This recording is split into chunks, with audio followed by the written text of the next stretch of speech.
Hello Internet, it's me Hugh with another D-Geek Diary follow-up. It's a follow-up Friday, and I'm going to be talking about Reno Nerds, because you are a lot of Reno Nerds, it seems, a lot of people out there. I have dubbed myself a Reno Nerd. It's sort of a term that I made up, basically because I've started obsessing about, in the same way about renovations as I have about computers and science and all the stuff that I love sort of diving into and sort of geeking out about and sort of pulling apart to see how they work and stuff. So I've started that same process now with renovations and all the various different things you can get done to one's sort of house, and the materials you can use and the processes that are done to sort of fix up a house or upgrade a house or basically save a house, as the case may be for mine. So I just wanted to sort of share that with people, and in doing so it seems that everyone wants to share back again, so I'm going to address those comments now. There's one thing I'm going to start with though. I call it the Blair Witch Happy Test, and this is what I do in a house just to see what the sort of the creepy factor is of the house. And what I do is I go, the house has got to be empty, no one else in the house, just me. I will go and I'll stand in a corner in the basement preferably, or in any other rooms that I feel a little bit freaked out about, and I will see how long I can stand facing the wall in the dark like that. And it is an interesting experience because you really get a sense of just how comfortable you are in a space. I'll let you know a little secret. The place I'm in right now, I can't do it for very long. I'm not, my back to the basement is not good for me. I don't know what that means exactly. I'm not going to go down that road. I'm just going to say that it's not as comfortable for me as it has been in other houses. I've just done that in the new house. I was in there alone. I turned off the lights. I went to the basement. I stood in the basement, and I got to say, I could have stood there. I could have been standing there for days. It was great. So it's a wonderful sort of comfortable feeling in the house. I'm very excited about that. I think it's something I should start doing perhaps before I buy houses, because they've got Marc Lane. Marc Lane, this is great. Marc Lane actually was doing some renovation. He did a little video about how to use a magnet, like an earth magnet, rare earth magnet, to find studs. Like he says, like skip all those expensive stud finders and all that kind of stuff. Just check out this. He's got a video that will show you how to do that, and I watched that. So I thank you very much, Mark, for that. Social Oddities says that they are a construction worker in Vancouver, BC. Yeah, good for you. There's been a lot of work there, I imagine. And they basically, he just said in capital letters, do not do electrical yourself. Small things like changing a light switch is okay, but do not do a rewire, because apparently it voids your like the warranty, not the warranty, your insurance, your house insurance. Even if you have an unrelated fire, if it's not electrical fire, apparently it just, your insurance will like chew you up and spit you out because of it. So thank you, good advice, Social Oddities. I'm assuming it's not the name they use when they're doing the renovations, but who knows, maybe that works.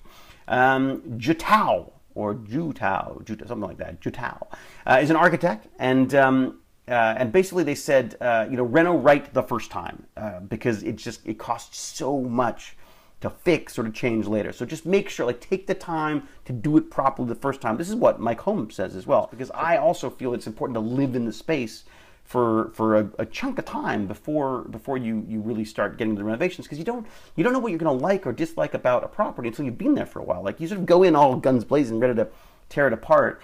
And I think you know, once you're in a space and you learn how it works and the sort of the little, you know, its own little personality of a space, then you've got a much better chance of I think renovating it a good way. So I mean, Mike Holmes again says you should do 4 seasons there. I mean, you should do Hello DIY Spartan Biotech. Thank you for all the posts, both on this and obviously the biohacking stuff that you've been so good about talking about. He's using, or he or she is using, a wood pellet furnace, where basically there's these little wood pellets that just get fed into the furnace, and it works off that instead of like oil or gas or anything. I wasn't sure. It just seemed like potentially a lot of work, but I to be fair, I haven't looked into it, so I'll have to research that. So thank you for that. Okay, so DIY Spartan Biotech also has this great sort of philosophy thing that they wanted to share, where basically all of the things in their house, they say you put them in your basement. So there's nothing. Your house is empty except your basement is full. Whenever you need something, you go down and get it, and that's the only time you go. So you go down, you get it, you bring it up, and then it stays up in the house. You've used it, great. And they say that basically 90% of the things you own, you'll never use. And thus, it's a great reason to sort of clean stuff out. But basically, that's a great way to know that you've still got it. But if you haven't done it, like in a year, if you still haven't got the stuff from the basement, you know you don't need it. So Martin Burne. Martin Burne has said that researchers have come up with a material called CC3. This is kind of neat, which is basically like a cost-effective way of trapping like harmful radioactive gases that can form in a house. Gases like krypton, which I actually looked up. I was like, is there really a krypton gas? And sure enough, there is, and it's actually called a noble gas, which I kind of like. The noble gas krypton. But this is the neat thing. It's a porous organic cage molecule, which sounds like my, cell and molecular biology stuff. Basically, a porous organic cage molecule that makes it possible to separate gases from air quite efficiently if there's not too many of them, like if it's not too many of them in the air. But basically, I just thought that was kind of neat, and he's saying at least that's how it's working in computer simulations anyway. So that's a little fun geek out for me about sort of future technologies for houses. These CC3s, these porous organic cage molecules. I love saying things like that. Hadel But Hadel says that their big advice was that whether building or adding onto a house, make sure to check with the contractor for any issues or complaints, and make sure that there's a permit. And the permit thing, I got to say, I've worked without permits before.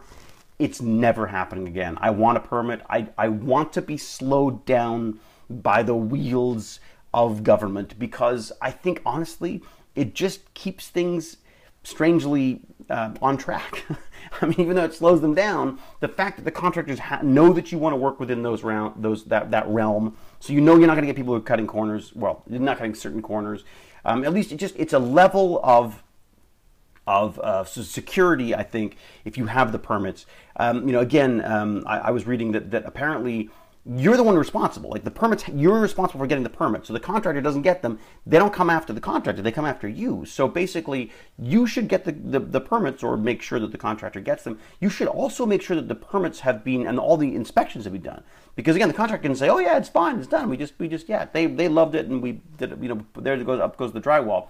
If they haven't inspected it, you're the one on the hook. You're the one who's going to have to pay to pull it all apart again because the contractor didn't get it done. So basically, permits are a great idea, and they are something that you should probably put on your list of to-dos there. So thank you very much for that, Lord Castabarus. Solar panels, like a big capital letter, solar panels. And I gotta say, I love solar panels. I love the whole kind of, I like sound like a hippie now. I love the whole renewable energy thing. The idea of solar or wind, or I was looking into geothermal because I thought that could be really interesting, but it seems like that might be kind of costly, and I'd be worried they'd hit Lake Ontario or something and like fill up my house into a giant aquarium, although that would be cool too.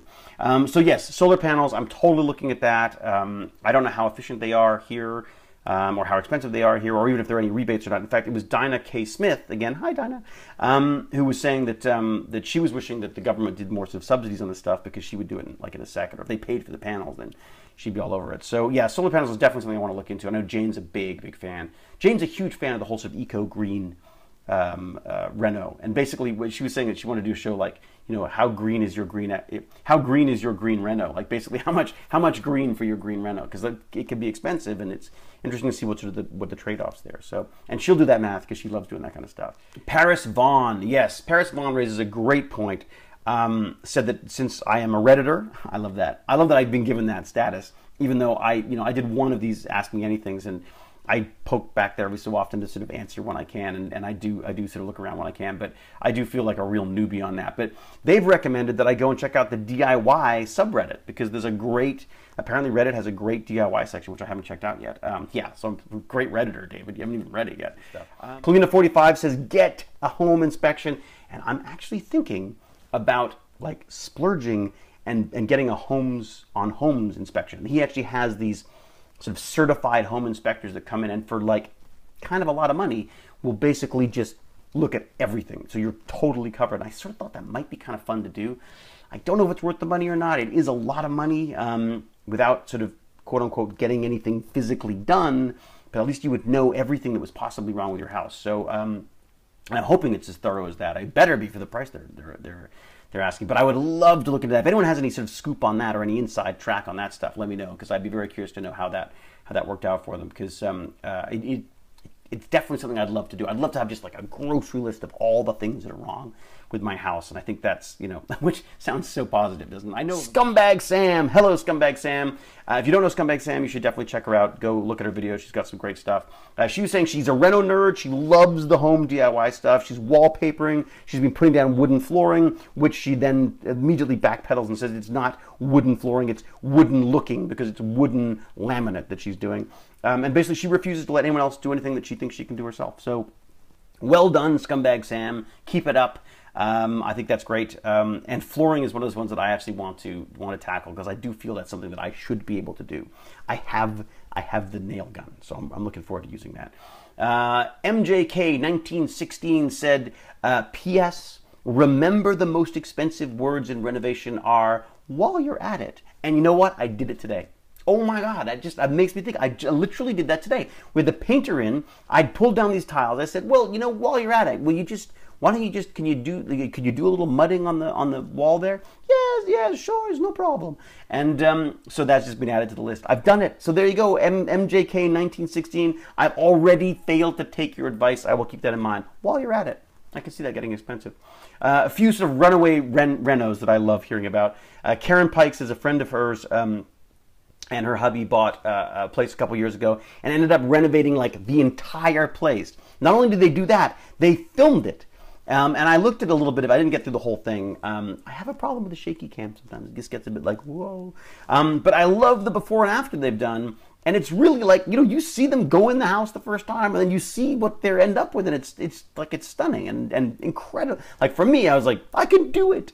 So definitely check that out. I'll leave a link for that as well. Abilenevespa. And they say that I sound like their husband and that he bought a 1930s school, an entire school. This guy, this poor woman's husband, like this poor woman has a husband who bought an entire school to renovate. Like a 1930s old school. And he wants to install a fireman's pole and then a cheese making station in the basement, which I gotta love. I mean, that sounds like fan cave to me. That sounds like when that's done, I want to see that because that's fan cave. And if you want to document it because that sounds so insanely crazy that I love it. And yes, I probably am like your husband for that reason. We got Jewel Phoebe again. And she was saying that she was working in a DIY store and making suggestions about decorating and renovating and pointing people out and all these different sort of materials and stuff, the right products, and then tried to do it herself. And basically took off some layers of wallpaper, and that ended up being chunks of plaster, which ended up being huge bits of plaster, and they ended up basically having to replaster the entire wall. It was an expensive, horrible experience, and what they learned was that theory's easy, but practice, whole different story. So thank you for those words of wisdom. I could see where that's going on, because today I was like scraping the stuff off, and I was like, pick. You can pick a little bit more, you peel it off a little bit of this, and next thing you know, there's a hole, and you're looking at your wife who's not happy at you through the wall that used to be there. Ontario Movies, who are this great guy. He's him and a bunch of friends. They do these movies. They're making them all the time, and he's saying that he's been working on a kitchen reno as well. Doing like a small little retiling of there was like a broken tile that he had to retile in the kitchen. And basically from that one little broken tile, it turned into a fully gutted kitchen. So that sounds like maybe there's a problem there.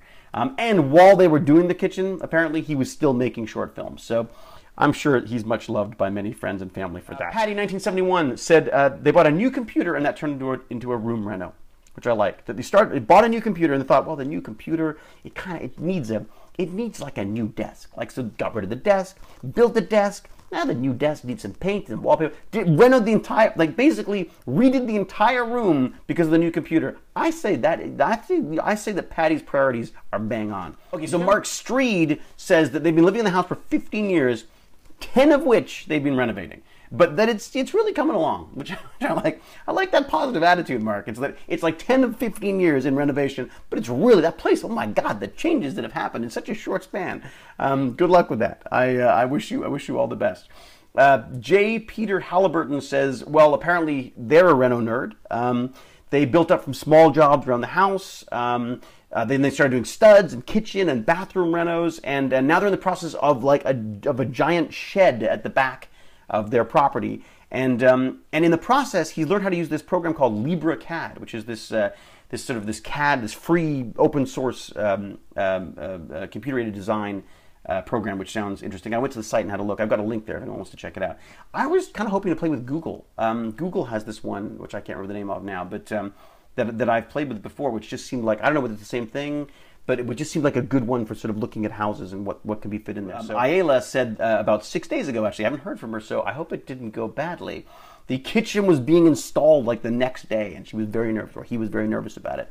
And in that I haven't heard anything, I guess that either things have gone very well, or you're still stuck under a cabinet somewhere. So, so good luck with that. Night Skies Dark says that they can sympathize with my stress levels because they were just signing contracts on land registry documents as well. So they've just purchased a house. So congratulations to you for that, or my condolences, depending on how it goes.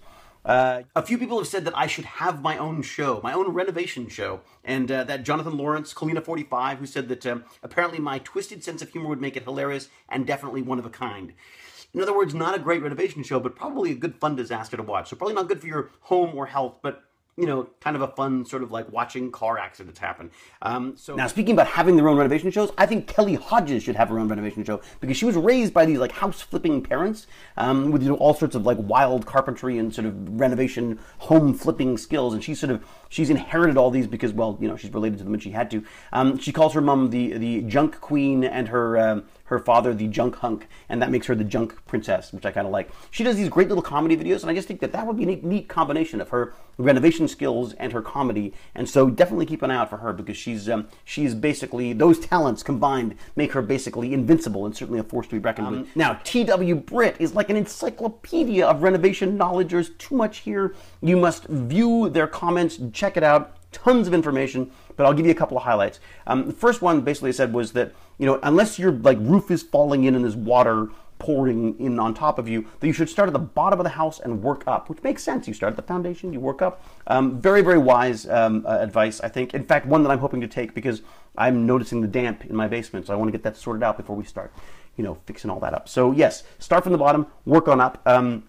Another couple things that I thought were really good. Change the locks. I've been like capital letters. Change the locks.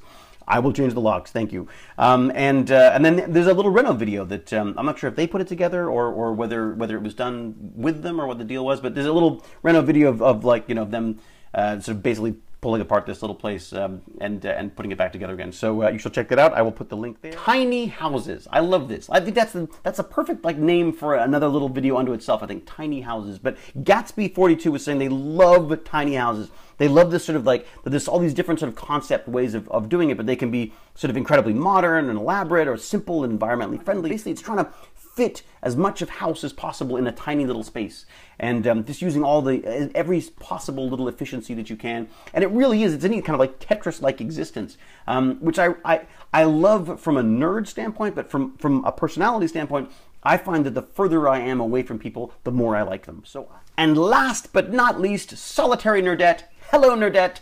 If you are not watching her, you should go check her out. She does these great, sort of wonderful, whimsical, fun sort of videos about her life and unboxings and stuff like that. And yes, definitely check her out. She's suggesting that we look at DIY SOS, where people go in. It's a show in the UK, I guess, where they go in and they fix other people's renovations. It'll probably happen to me, judging by the way things are going. If I was living in the UK, they'd be all over me, I'm sure. So, and the other one was, of course, one that I had not forgotten, but hadn't brought up yet, which is Grand Designs. I love Grand Designs. Grand Designs is this beautiful combination of just talking about architecture and the process of building, and then just the love of homes and the love of building. Like, that host is just amazing at this stuff. And he somehow manages to make me feel homesick for places I've never lived. So thank you, Nerdette. That is a very good suggestion. And we shall leave it there. So until we geek again, and we will geek again soon. Cheerio!